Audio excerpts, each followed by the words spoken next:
Seigneur, merci pour ce soir et merci pour ce moment de prière. Je sais que tu es avec nous, Seigneur. Nous te disons merci, Père, pour ce moment que tu nous donnes. Nous avons laissé nos occupations pour répondre à ton appel. Merci à ceux qui ont obéi à ta voix et qui ont compris que c'est un moment particulier pour leur vie afin de saisir cette connaissance qui va transformer leur vie. Seigneur, je prie que tu passes par moi simplement. Je suis qu'un instrument entre tes mains. Cette petite grâce, éternel Dieu, que tu as déposée dans ma petite vie, je prie, Seigneur, oh Dieu, que tu touches la vie de quelqu'un, que tu affectes l'esprit de quelqu'un ce soir. Puisque tu passes seulement par les hommes, je prie, Seigneur, que mon cœur ne puisse pas t'empêcher à laisser couler cette onction, ce vague d'onction, de puissance, au travers de la parole que tu vas libérer ce soir, au travers de ma bouche. Comme il est écrit, tu leur envoyas ta parole et ta parole est guérie. Seigneur, merci parce que tu vas guérir nos cœurs et nos âmes ce soir. Et je crois fermement, Seigneur, il n'y a personne qui sortira de ces lieux tel qu'il est entré. Et ma prière, Saint-Esprit, c'est que tu changes une vie ce soir. Si tu ne trouves personne dans la salle, je suis la première personne parce que cette parole me bénit particulièrement. Merci de relever la foi. Merci de donner la force. Merci d'ouvrir l'entendement de plusieurs parmi nous ce soir afin qu'ils saisissent ta pensée et que le diable ne les empêche pas de recevoir cette parole. Que le diable ne vienne pas voler comme ceux-là qui la sémence est tombée mais les oiseaux sont venus prendre cette sémence. Que nos cœurs soient des cœurs de bonne terre qui recevra cette parole et qui ira la mettre en pratique. Seigneur, aide-nous et fais-nous grâce, car sans toi, nous ne sommes rien. Nous te disons merci et nous t'adorons en te disant, Seigneur, que tu es tout ce dont nous avons besoin. Merci pour ta grâce. Au nom de Jésus, et nous disons Amen en acclamant très fort le Seigneur. Acclame le Seigneur. Aide-moi à bénir deux personnes. Choisis deux personnes. Dis-lui, tu es faiseur de l'histoire. Tu peux le bénir. Pour vous qui êtes là ce soir.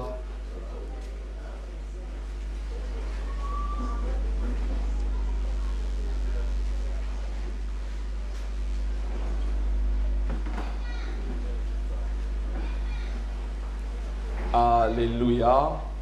Amen. Amen. Est-ce qu'il y a un faiseur de l'histoire ici? Amen.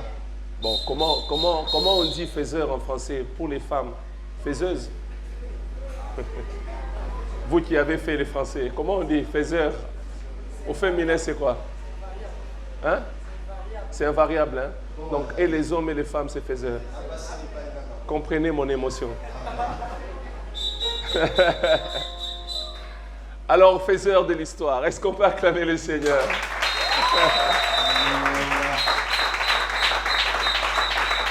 Gloire au Seigneur. Alléluia. Que mon Dieu vous bénisse abondamment.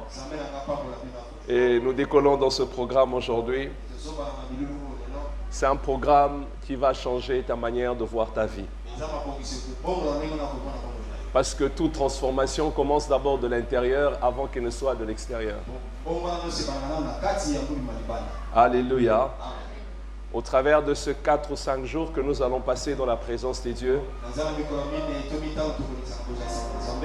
nous allons parler sur ce thème, les faiseurs de l'histoire.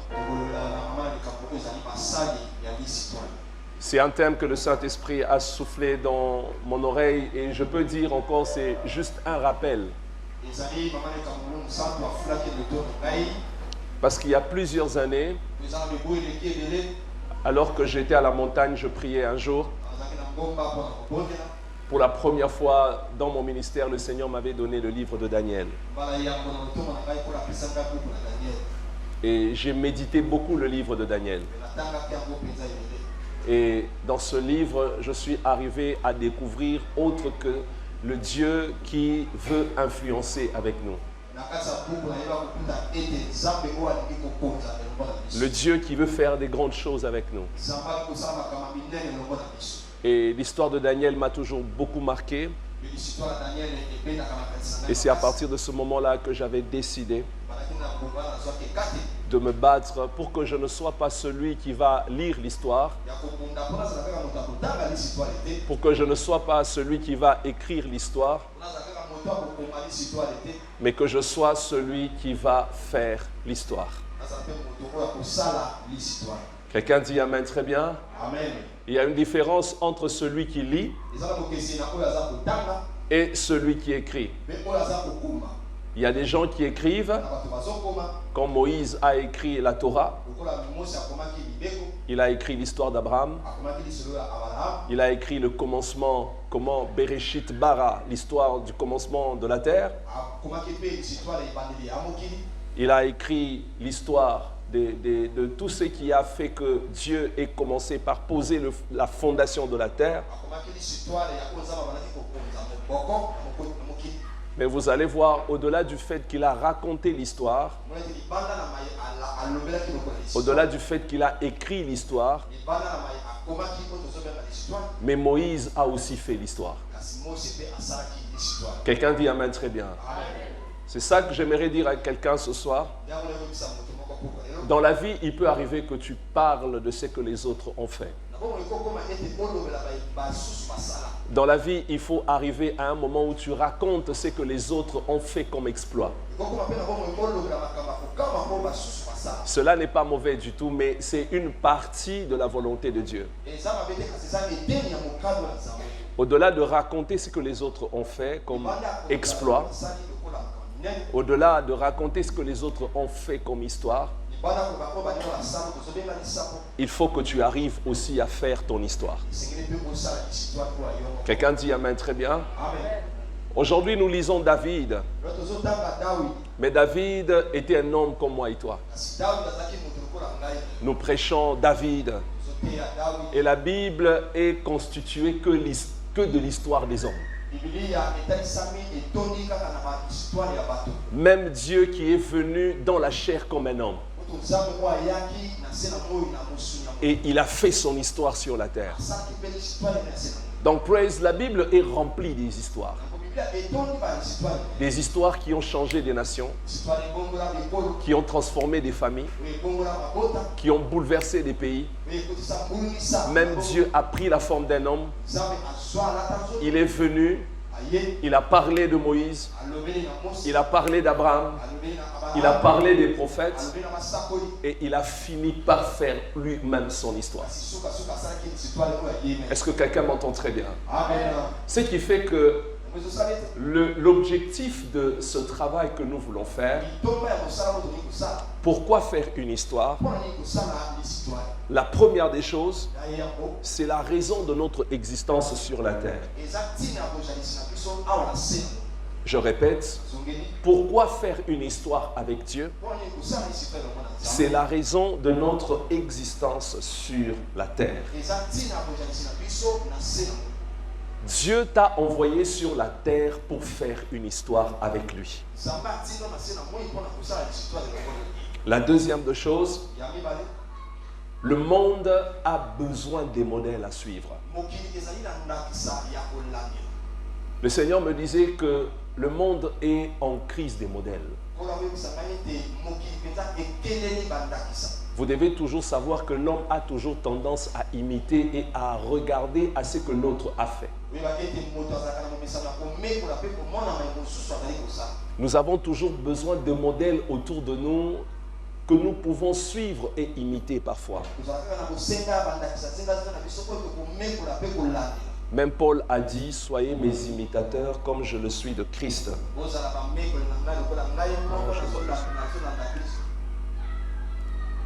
Quelqu'un dit Amen, très bien. Paul a dit, je veux que vous soyez mes imitateurs comme moi je suis de Christ. C'est-à-dire que le monde a besoin des modèles. Et nous avons besoin de faire une histoire avec Dieu pour que les gens suivent nos pas. Quelqu'un dit Amen, très bien. Excusez-moi, j'arrange ça. Baissez juste un peu. Dans ta famille, dans ton environnement, les gens ont besoin d'un modèle. Et le fait de faire une histoire, de faire des exploits avec Dieu, fait en sorte que ceux qui viendront après toi, tes propres enfants, tes frères, tes sœurs, puissent prendre ta vie comme modèle. Un modèle parfait qu'ils peuvent suivre, qui peut être pour eux une inspiration. De voir que dans notre famille, il y a des gens qui ont marqué l'histoire. Nous avons notre frère. Nous l'avons vu comment il a commencé. Nous avons vu comment il s'est battu. Et nous avons vu comment il a accompli des grandes choses. Il est un modèle que nous devons suivre. Si l'Église ne présente pas des modèles, Satan présentera des modèles. Et les gens, au lieu de suivre Dieu, les gens risqueront de suivre Satan. Parce que sur la terre, le monde a besoin des modèles à suivre. Quelqu'un entend très bien ce que je lui dis? C'est-à-dire faire l'histoire. C'est une façon d'être un modèle pour les générations qui viendront. La Bible dit une génération s'en va et une autre arrive. Il y a toujours une génération qui prend comme modèle ce que les autres ont fait dans leur temps. Notre génération va passer, il y a une autre génération qui viendra. Et ceux qui viendront après nous regarderont à ce que nous avons fait. Et si nous n'avons rien fait, si nous n'avons rien accompli, nous risquons de priver aux générations futures un héritage qui les permettra de faire plus. C'est pourquoi je te donne cet enseignement pour te dire que Dieu te veut dans la dimension de faiseur de l'histoire. Parce que tu le veuilles ou pas, le monde où je peux dire chaque personne a au moins une autre personne qui l'influence. Tu peux même te dire, ah, moi qui me suis, qui me regarde. Il y a toujours quelqu'un qui t'observe. Il y a toujours quelqu'un qui regarde ce que tu fais. Nous avons toujours une personne que nous influencions dans notre vie sans le savoir. Il y a même quelqu'un qui a dit, derrière une personne se cachent toujours deux autres personnes. La preuve en est que le fait même que nous sommes ici, il y a des gens qui sont venus derrière une personne. Ah, tel est venu, je le suis aussi. Parce que j'ai vu ce que Dieu a fait dans la vie de l'autre. La troisième raison pour laquelle nous devons faire une histoire avec Dieu, c'est pour que le monde glorifie le Seigneur au travers de nous. Jean chapitre 15 dit « Afin que vous portiez beaucoup de fruits et que le monde glorifie le Seigneur. » Dieu veut être glorifié au travers de ta vie. Aide-moi à dire à ton voisin, Dieu veut être glorifié au travers de ta vie. Est-ce que tu peux le dire bien à ton voisin? Dieu veut être glorifié au travers de ta vie. Bien-aimé, ta vie doit glorifier le Seigneur. Je répète, ta vie doit glorifier le Seigneur. Si le monde veut connaître que Dieu est un Dieu grand, ils vont le voir au travers de ta vie. Si le monde veut voir combien Dieu est puissant, ils vont le connaître au travers de ta vie. Si le monde veut voir combien Dieu est capable d'enrichir un homme, ils vont le voir au travers de ta vie.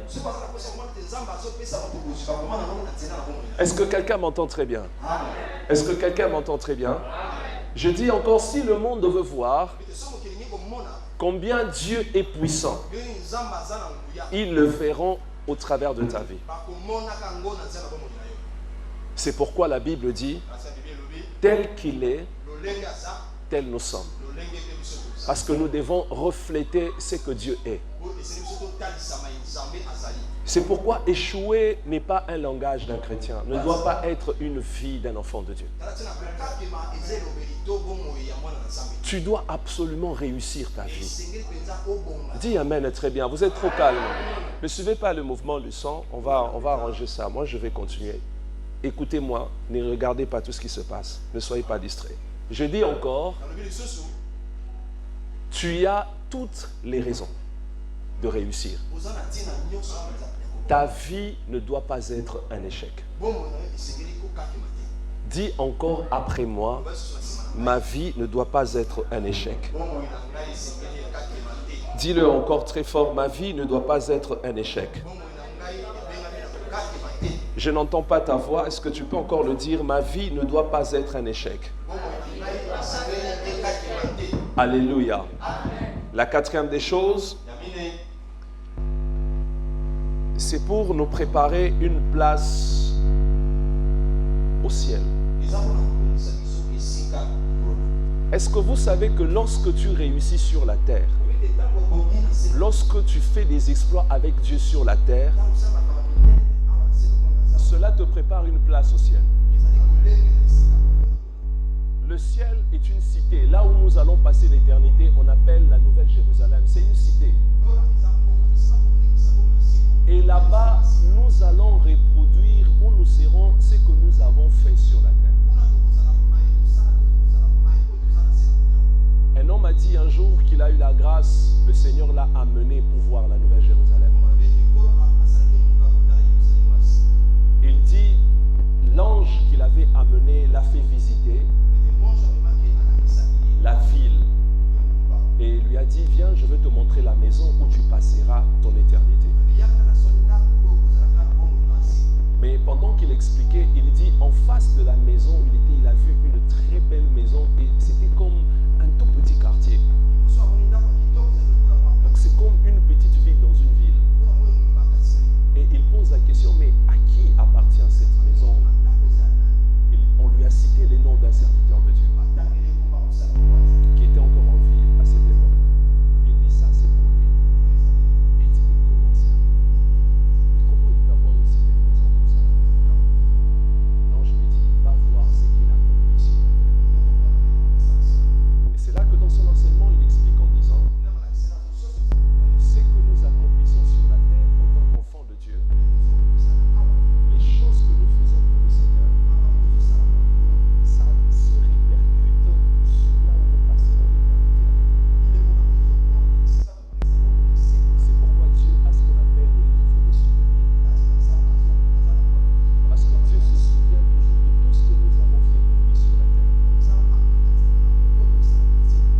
Alors je vous ai donné les raisons qui fait que vous devez, aspirer à ne pas quitter cette terre sans laisser. Et j'aimerais dire à quelqu'un ce soir que c'est possible. Même si vous ne dites pas Amen, moi je dis Amen. J'aimerais dire à quelqu'un ce soir que c'est possible de faire l'histoire avec Dieu. Je dis c'est possible de faire l'histoire avec Dieu. Alors aujourd'hui, je vais vous donner le tout premier combat. Parce que sur la terre où nous sommes, être un modèle pour les autres, faire une histoire et être une référence dans sa famille, être une référence dans son environnement, réussir et faire des exploits. J'aimerais dire à quelqu'un ce matin, il y a des batailles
personne qui accompagne que les autres.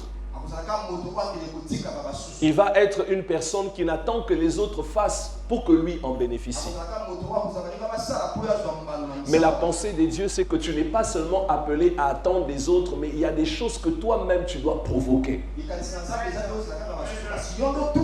Il y a des choses que toi-même tu dois amener et être l'innovateur, l'initiateur de ces choses.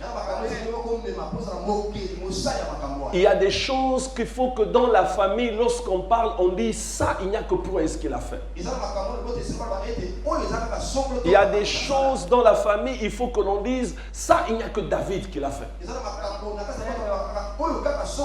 Il n'y a que telle personne qui a franchi ce cap.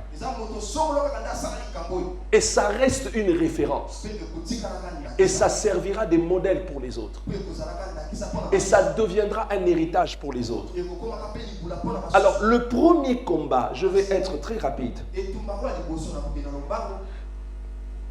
ou le premier sphère du combat spirituel à vaincre,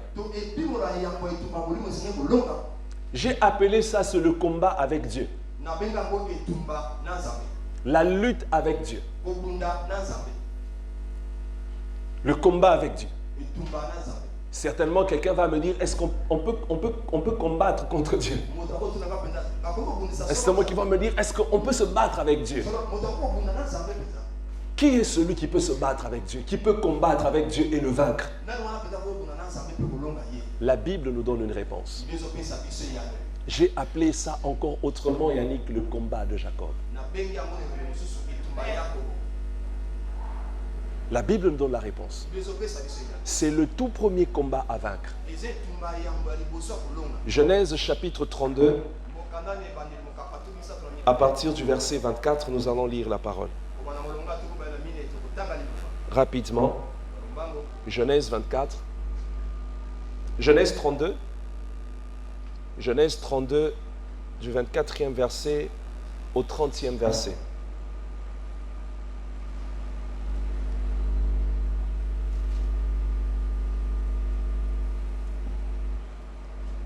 Genèse chapitre 32. Je vous attends à partir du verset 24 au verset 30.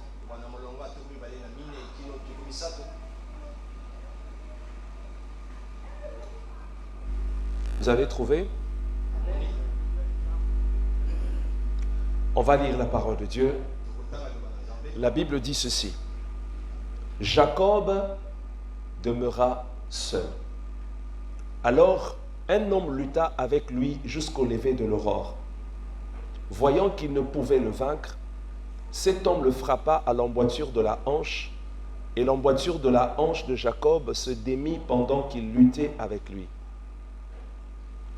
Il dit, « Laisse-moi aller, car l'aurore se lève. » Et Jacob répondit, « Je ne te laisserai point aller, que tu m'aies béni. » Il lui dit, « Quel est ton nom ?»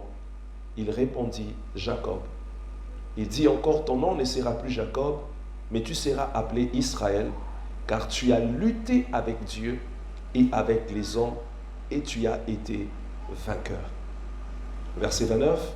Jacob l'interrogea en disant, « Fais-moi, je te prie, connaître ton nom. » Il répondit, « Pourquoi demandes-tu mon nom ?»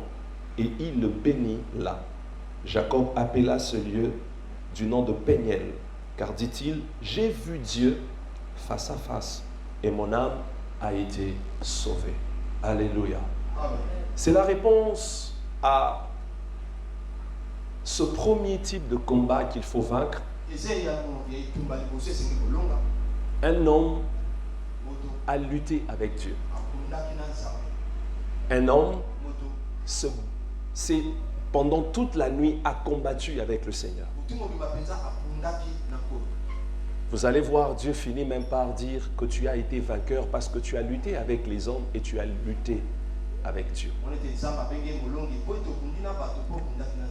Le premier combat de toute chair dans la vie, avant de parler de tous les autres combats que nous aurons à découvrir, c'est le combat avec Dieu. Certainement, ça paraît brutal.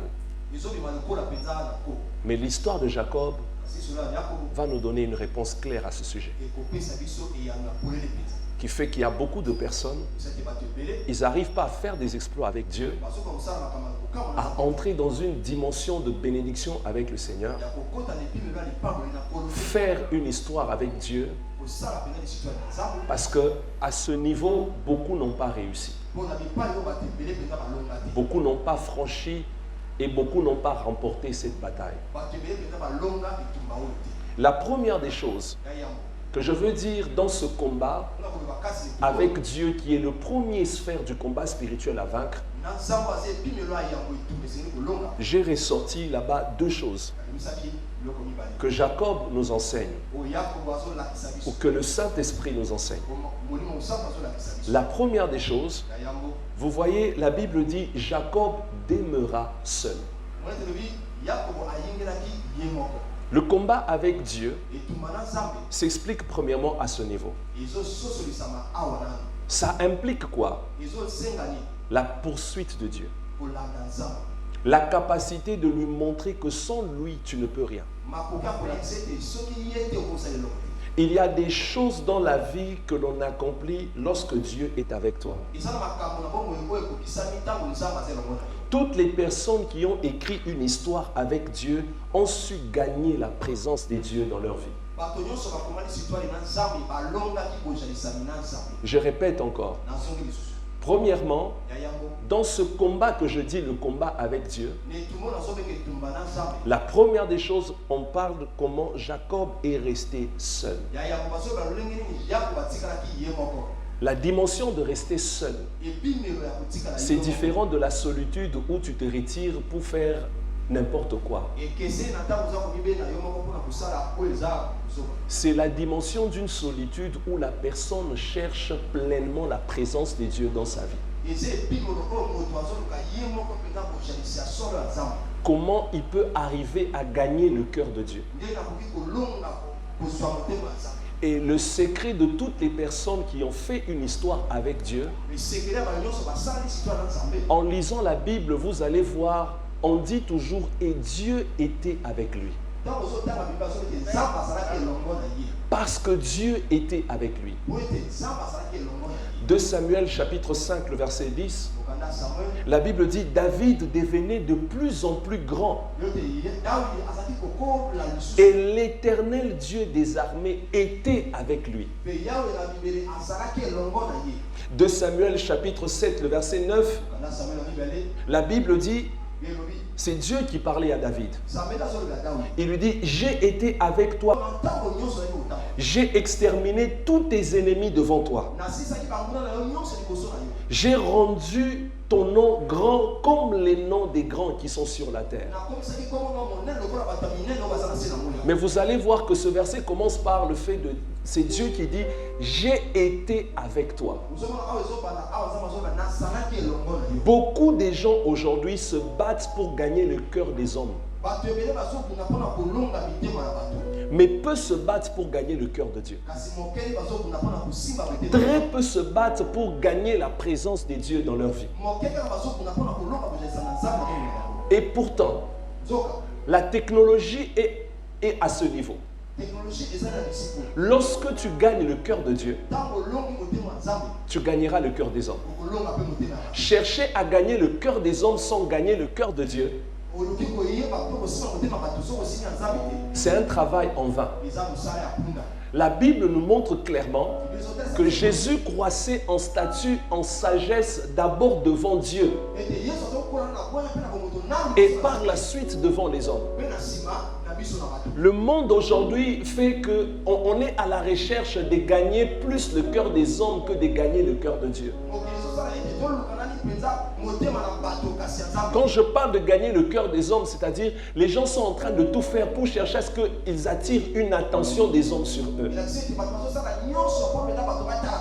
Avec tout ce que nous avons aujourd'hui comme réseaux sociaux, technologie, Internet, on a l'impression que celui qui a gagné beaucoup d'abonnés a gagné la vie. Celui qui est populaire a gagné la vie. Mais la Bible nous montre le contraire.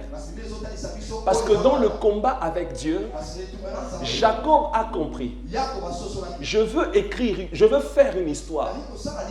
Mais pour faire une histoire, la première des choses que je dois faire, je dois d'abord chercher à gagner Dieu dans ma vie. Je dois chercher à gagner la présence de Dieu dans ma vie. Et vous allez voir ici, la Bible dit que Dieu l'a déclaré le plus fort. Et la Bible dit, tu as été vainqueur. La question qu'il faut se poser, qui est celui qui peut combattre Dieu? Qui est celui qui peut dire qu'il est plus fort que Dieu? Comment une créature faite par Dieu peut être plus fort que lui? Comment Dieu peut déclarer un homme plus fort que lui? Lorsque vous lisez ce verset, ça paraît quelque chose où vous pouvez vous poser des questions. Dieu dit à Jacob, tu as lutté avec Dieu et les hommes et tu as été vainqueur. La Bible dit, pendant qu'il luttait avec l'ange, l'ange a vu qu'il ne pouvait pas le vaincre. Et c'est là qu'il a décidé de relâcher la bénédiction. Cela veut tout simplement dire ceci. Que gagner le cœur de Dieu n'implique pas la force physique. Par rapport à Jacob, c'est beaucoup plus la détermination de chercher à gagner le cœur de Dieu. Même lorsque Dieu ne trouve pas une raison de se révéler à toi. Même lorsque Dieu ne trouve pas une raison de te bénir. Mais la détermination, la force que tu mets en place pour gagner son cœur est comme une bataille que tu engages devant le Seigneur. Beaucoup de chrétiens aujourd'hui ne sont pas prêts pour ça. Regardez lorsque un jeune homme tombe amoureux d'une jeune fille et qu'il arrive que cette jeune fille ne veut pas être avec lui. Qu'est-ce qui va se passer? Ce jeune homme va tout faire pour chercher à conquérir le cœur de cette femme, n'est-ce pas?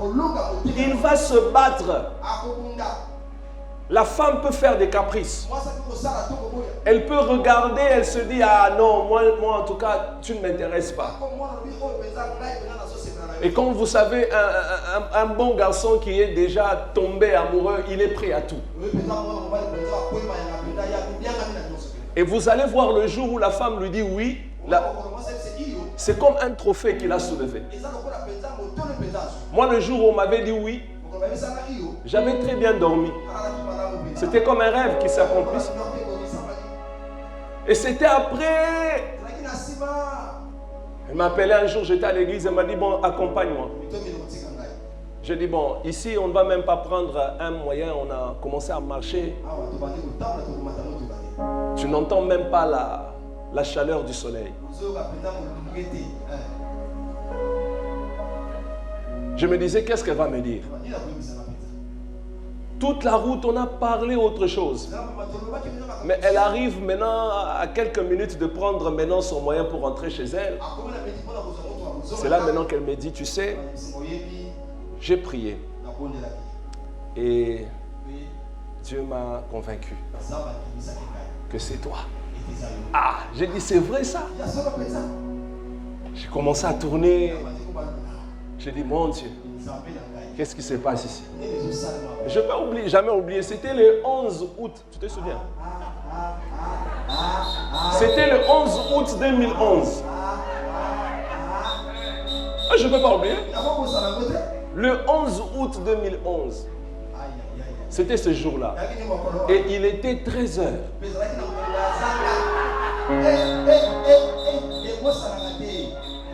C'était à 13 heures. J'étais sur le chantier de l'église. J'étais en train de travailler. Elle m'a dit, bon, va d'abord. Moi, je dois rentrer. Je suis allé enlever les ciments. 13 heures. Le soleil était fort. On m'a dit oui. Ah, j'ai même pas eu la force de rentrer à l'église. Il fallait célébrer. Je viens de soulever un trophée. Et puis tu sais, quand c'est une sœur sur qui beaucoup de frères tournaient, quand tu regardais les frères là, ils étaient un peu économiquement forts que toi. Ils s'habillaient bien que toi. Ils étaient plus beaux que toi. Et tu arrives à la conquérir. Vraiment, je vous dis, c'est chaud. On te dit, j'ai vaincu tous ces gars-là. Je les ai vaincus. Mais vous allez voir, tout ce temps où elle me disait, bon, tu dois attendre, je dois d'abord me rassurer. Moi, je faisais de tout mon mieux pour trouver des voies et moyens pour la gagner.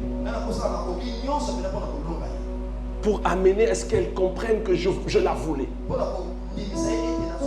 Bien aimé, c'est de cette même manière que nous, en tant que chrétiens, nous devons nous comporter avec Dieu. Tu ne peux pas faire une histoire avec Dieu si Dieu n'est pas avec toi. Et tout ce que nous devons faire sur la terre, c'est de chercher à gagner son cœur. Quand tu te bats pour faire plaisir à un homme, quand tu te bats pour gagner le cœur d'un homme, quand tu te bats pour gagner le cœur d'une femme, est-ce que c'est de cette même manière que tu le fais pour Dieu? La Bible dit tous ceux qui ont fait une histoire avec Dieu, c'est parce que Dieu était avec eux. Bien aimé, pour qu'un homme soit à côté de toi, pour qu'une femme soit à côté de toi, tu dois gagner son cœur. Dieu ne peut pas être avec toi, marcher avec toi et t'accompagner si tu n'as pas gagné son cœur. Ça montre le prix que nous devons payer. Le prix que nous pouvons payer à chercher Dieu. À gagner son cœur. De marcher avec lui.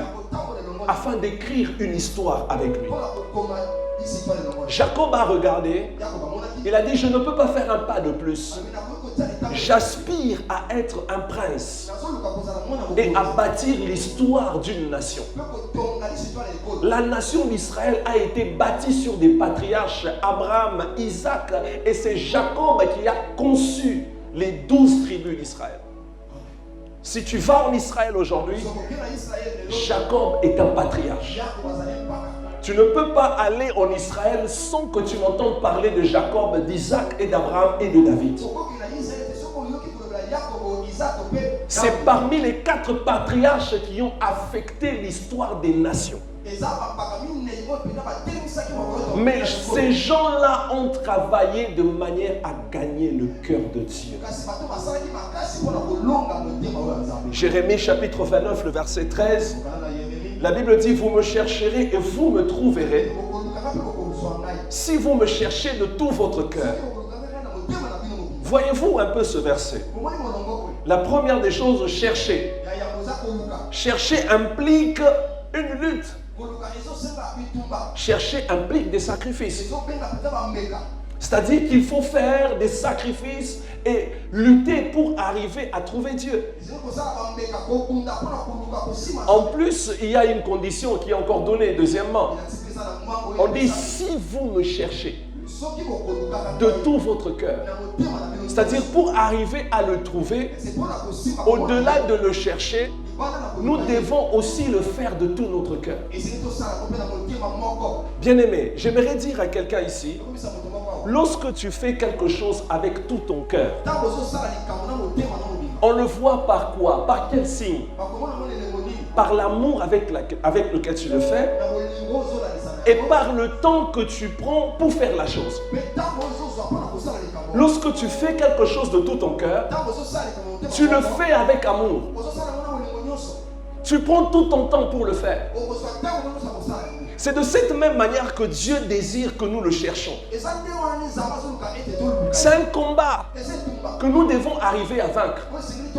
Celui de gagner Dieu. Parce que Proverbe 25 ajoute en disant que la gloire de Dieu, c'est de cacher les choses. Mais la gloire des rois, c'est de les sonder. Il y a des moments où Dieu se cache. Il veut voir jusqu'où tu as besoin de lui. Il veut voir jusqu'où tu es prêt à payer le prix pour l'avoir à tes côtés. C'est pourquoi lorsque David avait pris la femme d'autrui et il a tué Uri, la Bible dit, il a prié, il a dit, Seigneur, s'il te plaît, ne me retire pas ton Esprit Saint. Parce que David connaissait l'impact de la présence de Dieu à ses côtés. Et qu'il ne pouvait pas arriver à faire une histoire avec Dieu comme il l'a fait si Dieu n'était pas avec lui. Lorsqu'il commettait une faute, il rentrait vite sur ses pas pour se repentir. Parce que son objectif, ce n'était pas de perdre Dieu, de ne pas perdre la présence de Dieu. Mais aujourd'hui, nous sommes devenus très insensibles. L'église d'aujourd'hui se bat pour gagner les choses matérielles. L'église d'aujourd'hui se bat pour avoir la popularité. L'église d'aujourd'hui se bat pour gagner les cœurs des hommes. Mais peu sont ceux-là qui se battent pour gagner le cœur de Dieu. Si tu veux gagner le cœur d'une femme, qu'est-ce que tu vas faire? D'une manière simple. Que les grands dragueurs disent Amen très bien.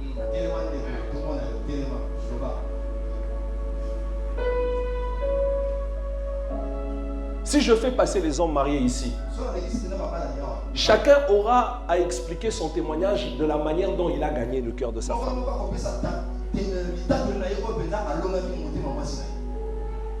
Il va te dire, je ne pouvais jamais passer une journée sans l'appeler. Je l'appelais 10 fois par jour. Je lui faisais à chaque instant des SMS. D'autres te dira, je lui envoyais souvent des petits cadeaux. Quelqu'un d'autre te dira, moi, je faisais de tout mon mieux pour aller la chercher à son école. Il y a toujours des petites choses que l'homme fait pour attirer le cœur de la femme qu'il voulait gagner. Et il le fait de tout son cœur. Vous allez voir, il est même prêt à marcher à pied. Si elle appelle ici, elle dit j'ai besoin de 1000 francs. Tu te sens obligé de donner. Tu te sens dans l'obligation. Pourquoi? Parce que tu veux gagner son cœur. Tu as besoin d'elle. Est-ce qu'on le fait aussi pour Dieu? Lorsque nous voulons gagner le cœur de Dieu, nous avons besoin d'être dans sa présence à chaque instant. Tu ne peux pas passer une journée sans prier. Tu ne peux pas passer un temps sans lui dire Seigneur, je t'aime.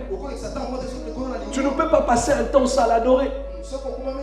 Tu ne peux pas passer une journée sans ouvrir ta Bible et méditer. Tu vas faire tout ce que tu peux pour chercher à gagner son cœur et à attirer ce regard sur toi. Mais aujourd'hui, nous sommes devenus insensibles. Parfois, nous faisons le service, mais avec beaucoup de légèreté. Parfois, nous servons le Seigneur avec beaucoup de caprices. Parfois, nous servons le Seigneur avec beaucoup de conditions. On a trouvé des gens qui te disent, ah, moi, pour que je serve Dieu, il faut qu'il fasse d'abord ceci pour moi. C'est tout simplement parce qu'on n'a pas compris. Et dans cette dimension-là, on ne peut jamais faire une histoire avec Dieu. Et à ce niveau, tu ne peux pas vaincre. Jacob lutta. Et Dieu l'a déclaré plus fort. Parce que la seule chose qu'il a d'abord cherché en premier, c'est de gagner la présence de Dieu. Que Dieu marche avec lui. Jésus a dit dans Jean 15, sans moi, vous ne pouvez rien faire. Si on vient te poser la question aujourd'hui, qu'est-ce qui prouve que tu aimes Dieu? Comment tu vas le prouver? Réponds-moi. Réponds-moi même dans ton cœur. Si on vient te poser la question aujourd'hui, prouve que tu aimes Dieu. Comment tu vas le prouver? Parce que pour prouver que tu aimes ta femme, tu vas le prouver. Pour prouver que tu aimes ton mari, tu peux le prouver. Pour prouver que tu aimes tes enfants, tu peux le prouver. Mais si quelqu'un te dit, prouve que tu aimes Dieu, est-ce que tu es prêt à donner des preuves? Et dire, regarde, je veux te prouver que j'aime le Seigneur. Je fais ceci pour mon Dieu. Je fais telle chose pour mon Dieu. Je me sacrifie comme ça pour mon Dieu. Je suis prêt à faire telle chose pour mon Dieu. Je me sacrifie pour faire ceci. Je sais prendre mon temps et le mettre de côté pour mon Seigneur. Je sais prendre du temps pour lui. Je sais mettre parfois mes priorités à côté pour lui.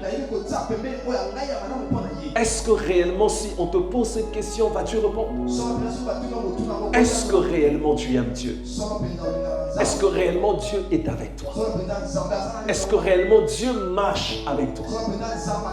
Avant de chercher que les hommes t'accompagnent, avant de chercher la chaleur des hommes, avant de chercher le soutien des hommes, celui qui veut faire une histoire avec Dieu, il cherche d'abord le soutien de son Dieu. Il cherche d'abord l'approbation de son Dieu. Il cherche d'abord d'être sûr que Dieu est avec lui. Il cherche à ce que Dieu d'abord l'accompagne dans ce qu'il fait.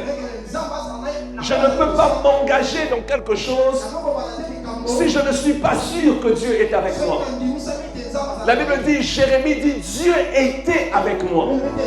Il a dit à Jérémie, ne crains rien car je suis avec toi. Il a été avec Daniel à Babylone.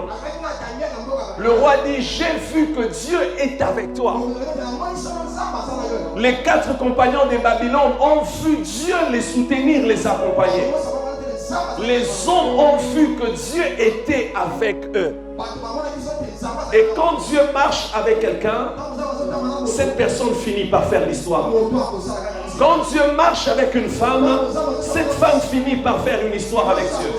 Quand Dieu marche avec un homme, cet homme finit par faire une histoire avec lui que personne n'a fait dans sa famille.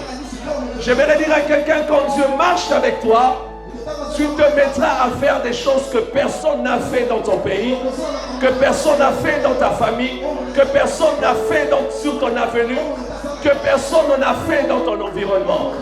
Le secret, c'est que Dieu doit marcher avec toi.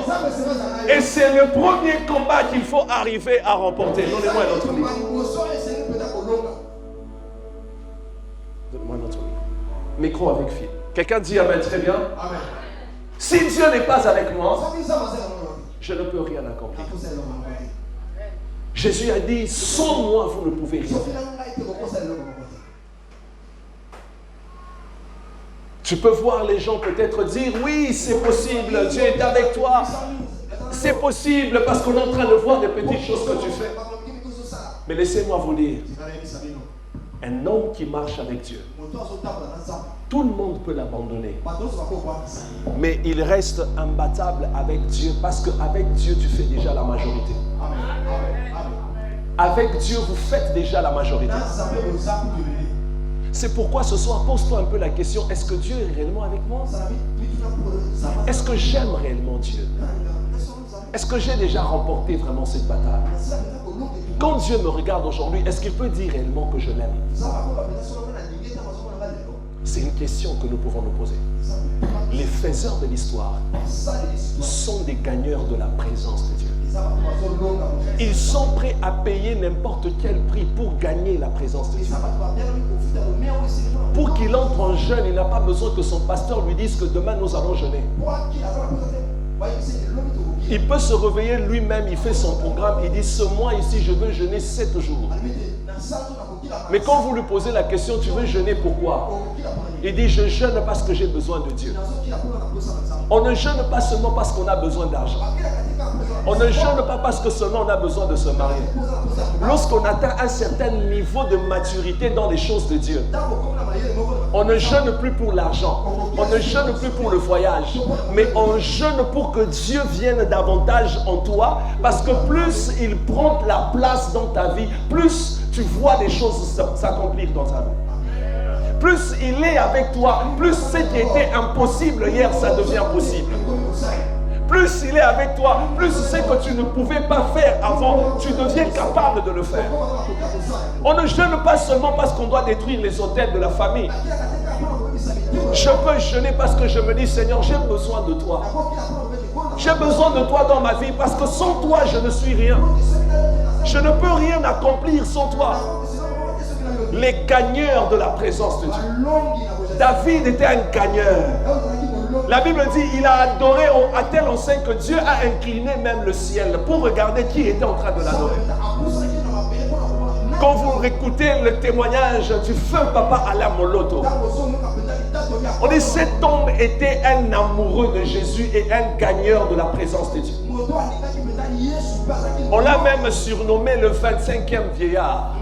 Et au jour de sa mort, là au stade à Kinshasa, quelqu'un a dit, cet homme a tellement adoré Dieu, Dieu a décidé de le prendre pour qu'il aille continuer ce ministère au ciel.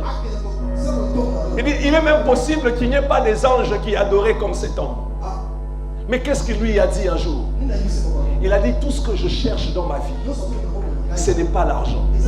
Tout ce que je cherche dans ma vie, c'est que Dieu soit avec moi. Parce que si Dieu est avec moi, je finirai par avoir l'argent. Si Dieu est avec moi, je finirai par me marier. Si Dieu est avec moi, je finirai par avoir des enfants. Si Dieu est avec moi, je finirai par avoir le travail. Si Dieu est avec moi, je finirai par voyager. Si Dieu est avec moi, je finirai par être en bonne santé. Si Dieu est avec moi, je finirai par faire l'histoire. Si Dieu est avec moi, ce qui était impossible deviendra possible. Si Dieu est avec moi, je finirai par faire des exploits. Si Dieu est avec moi, les hommes ne pourront que me suivre.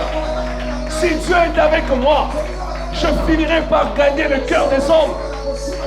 Je ne cherche pas que les hommes m'aiment, mais je cherche que l'amour de Dieu abonde sur moi, parce que l'amour de Dieu suffit sur ma vie, et c'est le même amour qui provoquera aussi l'amour des hommes pour moi. Si Dieu m'aime, cela me suffit. Et si tout le monde me rejette, mais Dieu m'accepte, c'est déjà la majorité pour moi. De la même manière que nous nous battons pour plaire aux hommes, c'est de cette même manière que nous devons nous battre pour plaire à notre Dieu. De gagner son cœur, de gagner sa présence. S'il arrivait que je tombe, que j'apprenne à rentrer sur mes pas, pour que sa présence ne me quitte pas, que j'apprenne à rentrer sur mes pas, pour qu'il ne me lâche pas, parce que je ne peux pas faire une histoire si Dieu n'est pas avec moi. Ça ne sert à rien d'aller étudier les méthodes humaines. Comment convaincre les hommes? C'est bien bon de faire toutes ces études, mais bien aimé, si la touche de Dieu n'est pas avec toi, même si tu fais des grandes études, cela ne t'amènera nulle part. Je connais des gens qui ont fait des grandes études. Ils sont allés apprendre les techniques, les maîtrises de ceci. Mais Dieu étant absent, ils ont été incapables de produire quelque chose. Si ce pays a Dieu, on attendra parler de ce pays dans tout le monde. Si ce pays a Dieu, on aura des musiciens que le monde va célébrer. Si ce pays a Dieu, on aura des églises que le monde va apprécier. Si ce pays a Dieu, on aura des prédicateurs qui seront entendus dans le monde. Si ce pays a Dieu, on aura des artistes musiciens dont leurs chants seront chantés aux États-Unis. Le problème, c'est quoi? Congo, Brazzaville, Pointe-Noire. Est-ce que Dieu est avec vous? Est-ce que vous vous battez pour gagner sa présence?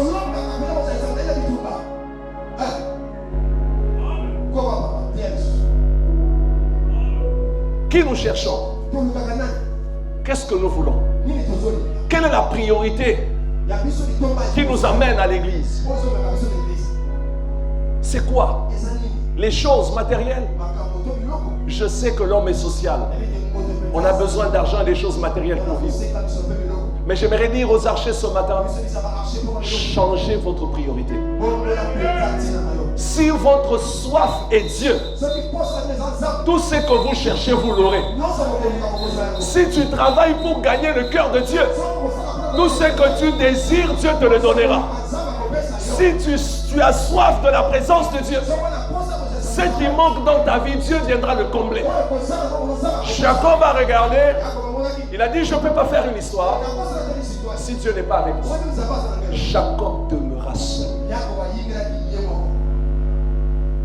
Parce que Jésus a donné un principe.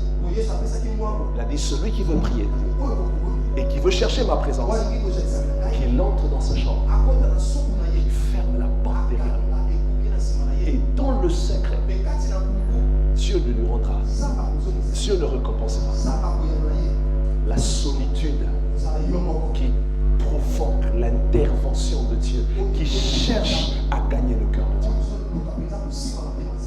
Nous sommes des chrétiens aujourd'hui très insensibles. L'amour des choses du monde nous a tellement envahis. Il y a très peu qui ont soif de Dieu. On sait le voir, même pendant des services. Tu sens vraiment que les gens ici ne sont pas là pour Dieu. Ils sont là pour leurs besoins. La preuve en est que quand Dieu fait un peu seulement, vous ne les voyez plus. Parce que beaucoup viennent d'abord, remplis d'abord de leurs besoins. C'est quand la dernière fois tu as jeûné pour adorer? Dans tes prières, combien de minutes tu prends pour dire merci à Dieu? Dans tes prières, combien de minutes tu prends pour adorer Dieu? Et combien de minutes tu prends pour demander? Et combien de minutes tu prends pour chasser les démons? Et combien de minutes tu prends pour détruire les autels? Cela montre que nous avons plus soif des choses de ce monde et de gagner le cœur des hommes que de Dieu. Trouver un chrétien qui prend 30 minutes, 1 heure en train seulement de dire merci à Dieu, de rendre grâce et de prier, adorer le Seigneur, il faut lui donner une offrande. Il faut lui donner une offrande. C'est pourquoi quelqu'un d'autre, même pour se mettre à genoux, il trouve que vous lui demandez beaucoup. Il regarde à son habit qu'il a acheté à 20 000 francs au grand marché, chez les Ouara. Mais quand tu vas mourir, tu vas pourrir. Même si on t'achète les plus beaux vêtements, même si on t'enterre, on te met dans un cercueil en or, ça va t'amener nulle part. Bien-aimé dans le Seigneur, Jacob demeura seul. Le premier combat, Jacob nous apprend, c'est de gagner Dieu. Gagner le cœur de Dieu. La deuxième des choses dans cette affaire, c'est là que je termine. Le combat de Jacob.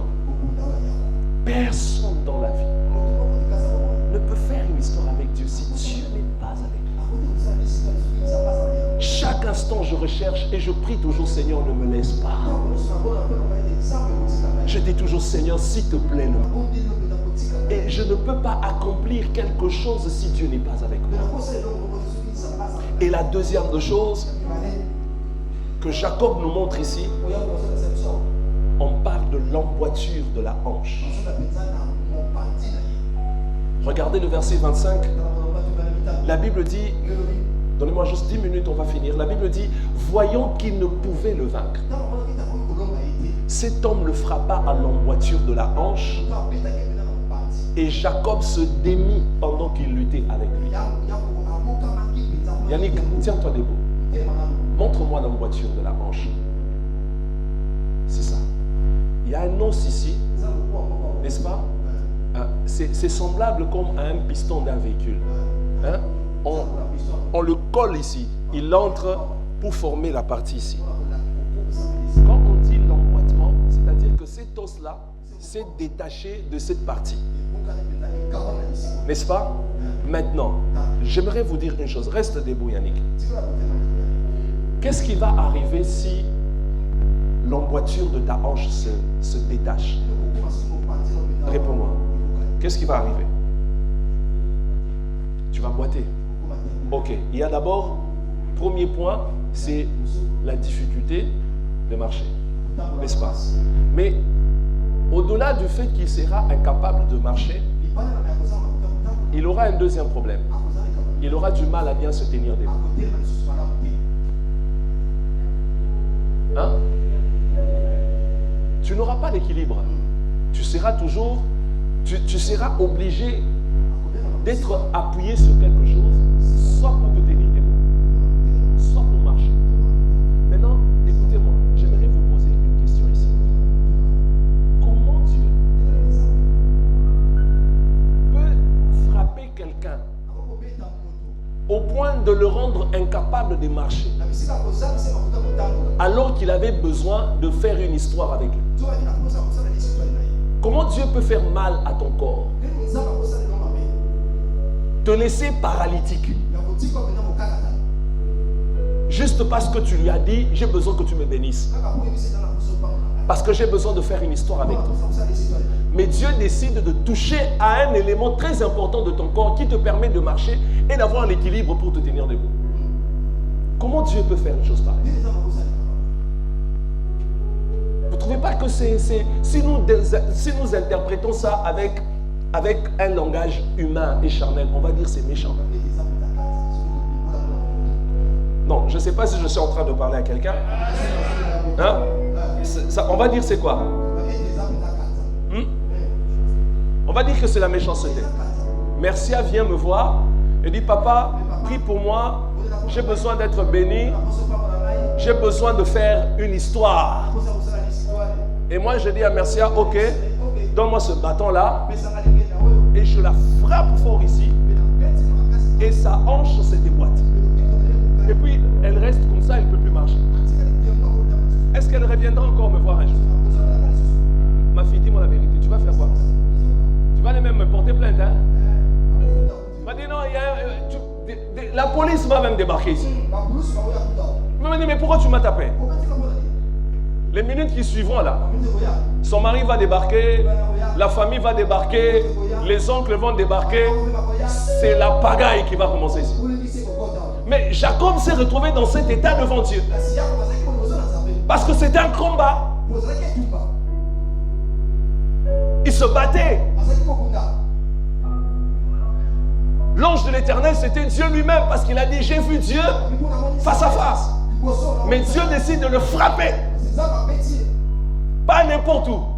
Casse même la main. Mais ici, comment j'aurai l'équilibre? Comment je vais marcher? Mais ça a une signification. L'emboîture de la manche. Ah, Yannick, tu peux te rasseoir. Tu peux te rasseoir. Ça représente quelque chose que j'aimerais vous donner ici, que vous puissiez savoir. Tu ne peux pas écrire une histoire avec Dieu en restant entier. L'emboîture de la hanche est une partie très importante du corps, car elle te permet de marcher et de rester debout. Cela veut dire en d'autres termes, tu ne peux pas écrire une histoire avec Dieu en restant la même personne que tu étais dans le monde. En ressemblant à tout le monde et à faire les choses comme tout le monde. Je répète, cela veut dire en d'autres termes, tu ne peux pas écrire une histoire avec Dieu en restant la même personne que tu étais dans le monde, en ressemblant à tout le monde et en faisant les choses comme tout le monde. Ceux qui font l'histoire avec Dieu sont des gens qui ont connu premièrement la mort. La mort de l'ancienne vie. Deuxièmement, ce sont des gens qui ne sont pas restés entiers. Tu feras une histoire comment? Comment tu deviendras un modèle pour eux? Sur base de quoi ils vont s'inspirer de toi? Quand ils critiquent, tu critiques. Quand ils parlent en mal, tu parles en mal.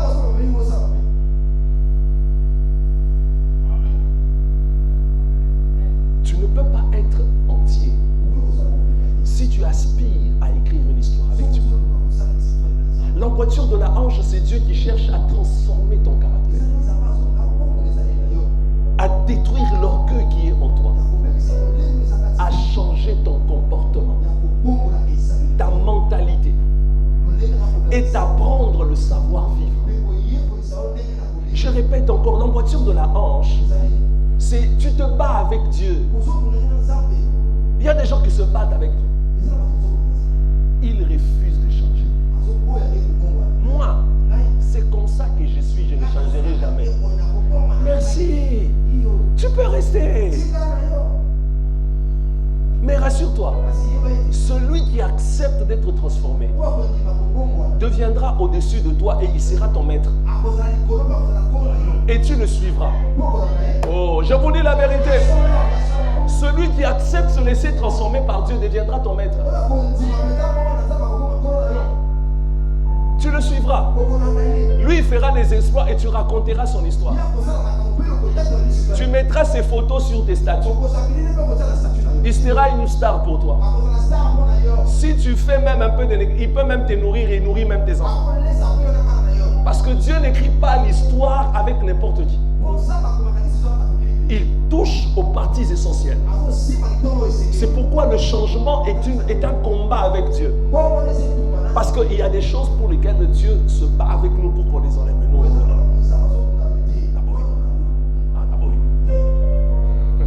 je ne changerai pas. Non. C'est ton orgueil que Dieu veut briser. C'est ton comportement difficile que Dieu veut changer. Il y a de ces exploits qui vont avec le caractère.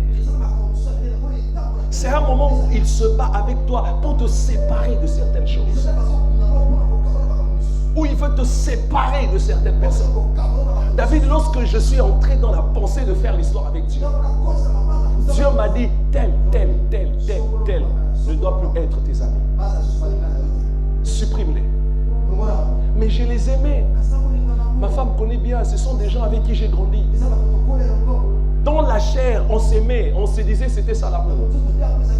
Mais quand Dieu regardait ma compagnie là, Dieu trouvait qu'ils n'étaient pas bons pour moi parce qu'ils m'empêcheraient de faire l'histoire que Dieu voulait faire avec moi dans ma famille. Dieu m'a dit non. Au début, j'ai résisté. J'ai dit non, Seigneur, c'est pas possible. J'ai dit à madame de fermer les oreilles parce qu'avant qu'elle ne soit là, dans le monde, j'avais une petite copine. Bon, je lui avais quand même dit, de toute façon. Elle connaît l'histoire. C'était quand j'étais païen. Mais on était dans le monde. Quand Dieu m'a prié, Dieu m'a dit non à cette relation. Hey, j'ai dit, Seigneur, je vais commencer par où? Comment je vais lui dire? J'ai dit non, Seigneur, c'est compliqué. Dieu m'a dit non. Praise. C'est ça le combat parce que c'est quelque chose que tu aimes, mais que Dieu ne veut pas que tu gardes.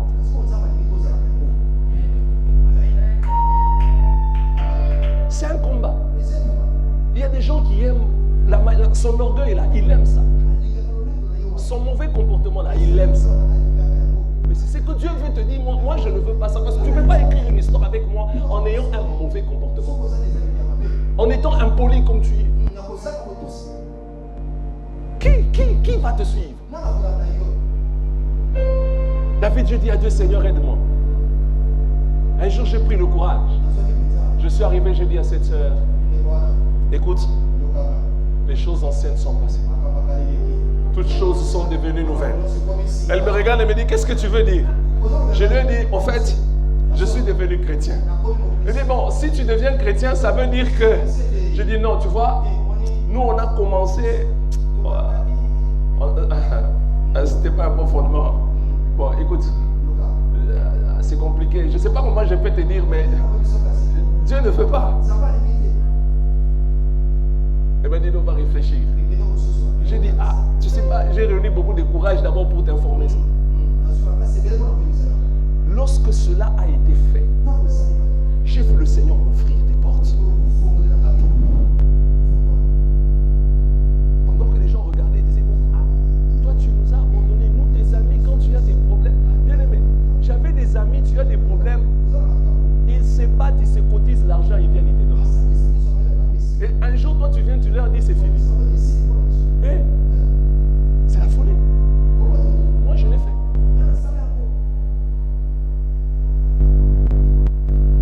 Aujourd'hui,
des portes dans nos vies qui s'ouvrent parce que nous avons prié.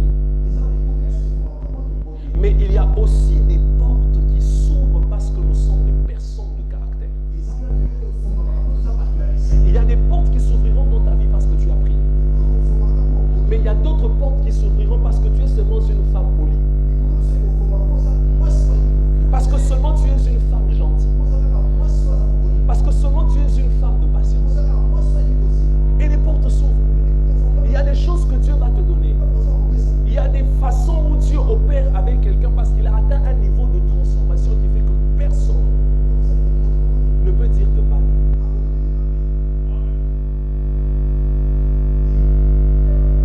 Tout ne s'ouvre pas par la prière. Moïse retient ces choses. Il y a des choses qui s'ouvrent par le caractère. C'est pourquoi Dieu cherche à changer ton caractère. C'est un combat que tu as avec lui. C'est pourquoi il appelle ça un combat. Il a touché à l'emboîture. C'est qui fait la force. Tu veux faire une histoire avec Dieu, mais en étant une femme impolie. Et tu veux que tu sois la première qu'on va épouser dans ta famille. Et quand tu as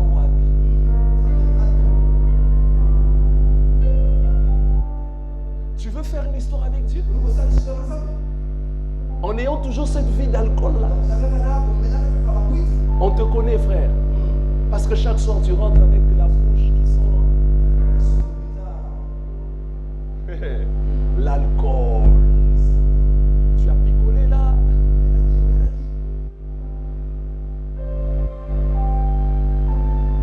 L'emboîture de la hanche, c'est l'image de notre propre transformation, de notre intérieur, de notre caractère, qui doit absolument changer. L'emboîture de la hanche, c'est aussi un changement de vie. Je cesse d'être Jacob qui est le voleur, mais je deviens Israël qui est le prince. L'emboîture de la hanche, Dieu poursuit aussi une chose. C'est de t'apprendre à marcher avec lui et à compter que sur lui. Parce que lorsque Jacob a été frappé, la Bible dit qu'il est sorti avec un bâton. Le bâton là, c'est l'image de Christ. Où tu ne peux plus rien faire par toi-même. Il y a des gens qui disent, moi c'est Dieu. Moi, comme quelqu'un comme moi là. Ceux qui nous ont embêtés. Où je serai aujourd'hui. J'ai appris à marcher avec Dieu. C'est-à-dire, j'ai appris à compter que sur Dieu. J'ai perdu mes parents très tôt. Très tôt, très tôt. Très tôt. Où tu ne sais même pas comment tu vas faire pour étudier. C'était comme ça. Mais aujourd'hui, je suis universitaire. Aujourd'hui, je suis pasteur. Aujourd'hui, je suis marié, j'ai des enfants. Aujourd'hui, je suis dans les nations. Si ce n'est pas Dieu, qui d'autre va le faire? J'ai appris à marcher avec Dieu. J'ai appris à m'appuyer que sur Dieu. Et nous, moi j'étais un vrai orphelin. Je vous dis la vérité, un véritable. Vous savez, il y a des orphelins. Il y a un oncle que tu connais, papa. Hein, c'est aussi papa. Il vous soutient, il vous envoie quelque chose à la fin du mois. Tu as la petite sœur des mamans là-bas qui fait aussi telle chose pour vous. Bon, là, tu ne vas pas trop sentir que tu es vraiment orphelin. Tu vas te poser, ah oui, je suis orphelin des pères et des mères.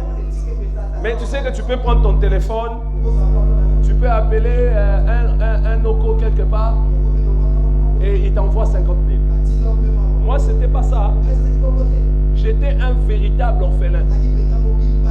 Puisqu'aujourd'hui, je ne le suis pas parce que Dieu est là, il est maintenant avec moi, il est mon Père.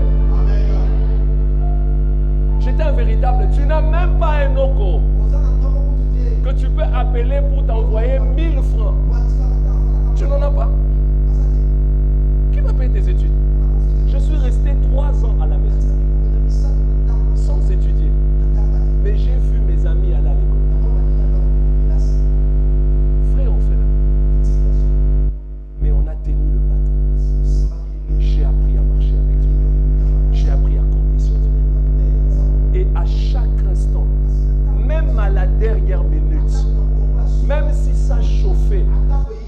suis retrouvé devant un problème. Je dis, Seigneur, ce problème va m'engloutir. Ce problème va m'emporter. À la dernière minute, le père des orphelins vient se présenter. Et le secours vient parfois de là où tu t'attends le moins. Et tu faisais même tes calculs, tel peut me donner. Mais tu es surpris que ça vient même de quelqu'un que tu ne pouvais jamais t'attendre qui pouvait te donner quelque chose. Et Dieu vient confirmer qu'il est le seul capable de tout dans ta vie parce qu'il veut faire une histoire avec toi. Je dépends de Dieu. Si aujourd'hui je pars dans un autre pays, je ne dépendrai que de lui. Je vais commencer. Ça va marcher toujours. Parce que Dieu est avec moi. Je n'ai pas besoin de fermer les yeux, d'avoir une vision pour être sûr que Dieu est avec moi. Pendant que je vous prêche, je sais qu'il est avec moi. Il ne m'a pas abandonné, il cesse d'être avec moi, il sera toujours avec moi et il m'accompagnera jusqu'à ma mort. Je n'ai pas besoin de révélations. Je sais qu'il est là. Pendant que je vous prêche, pendant que vous m'écoutez, je sais que Dieu est là.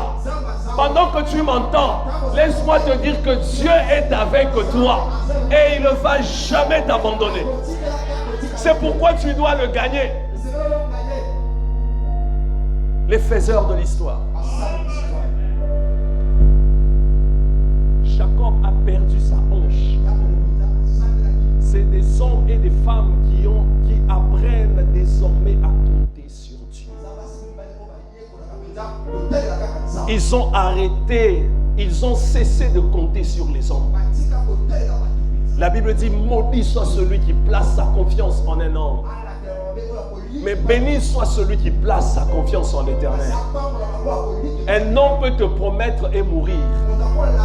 Un homme peut te dire l'année prochaine je ferai ceci pour toi. Et il ne réalise pas parce que c'est un homme. Seul Dieu, lorsqu'il promet, il a la puissance pour accomplir ce qu'il t'a promis. Seul Dieu qui nous accompagnera même jusqu'après notre mort. J'ai vu un mari qui aimait beaucoup sa femme. Sa femme est morte. Il a pleuré. Ils sont allés au cimetière. Mais il n'a pas accepté qu'on l'enterre avec lui. On l'a mis à terre. Il a jeté les fleurs. Et puis il a tourné le dos. Pour dire que mon histoire avec toi est finie. Une année après, il est tombé amoureux d'une autre femme. Il a épousé une autre femme. C'est ça le monde. Ma relation avec toi s'arrête à la terre. S'arrête à la tombe. Mais il y a un seul qui t'accompagne, même après la tombe. C'est Jésus, c'est l'Éternel.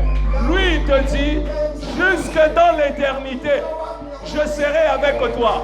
Ta femme peut t'oublier. Ton père peut t'oublier. Ton mari peut t'oublier. Ta femme peut t'oublier. Tes enfants que tu as mis au monde peuvent t'oublier. Mais Dieu, il ne peut jamais t'oublier. Même après ta mort, il sera avec toi. Il te prend encore à la main et il te dit, viens passer du temps maintenant avec moi ici. Bien-aimé dans le Seigneur, je termine mon message en disant, les faiseurs de l'histoire sont des gagneurs du cœur de Dieu. Les faiseurs de l'histoire sont ceux qui acceptent que Dieu les frappe à l'emboîture de la hanche. Ce sont des personnes, lorsqu'ils sont dans l'église, il ne reste plus des personnes entières. Il y a des choses que Dieu a enlevées dans leur vie. Il y a des choses que Dieu a brisées en eux et leur a rendu capables de porter la mission et de faire une histoire avec lui. Je déclare sur une vie ce soir que Dieu touche à l'emboîture de ta hanche. Je prie, ça peut faire mal, mais ça sera pour ton bien. Je prie pour quelqu'un ce soir, que Dieu t'accompagne dans tous tes projets. Que Dieu t'accompagne dans tout ce que tu fais. La Bible dit, David réussissait dans tout ce qu'il faisait parce que l'Éternel était avec lui. Lève-toi là où tu es, commence à prier et dis à Dieu, Seigneur,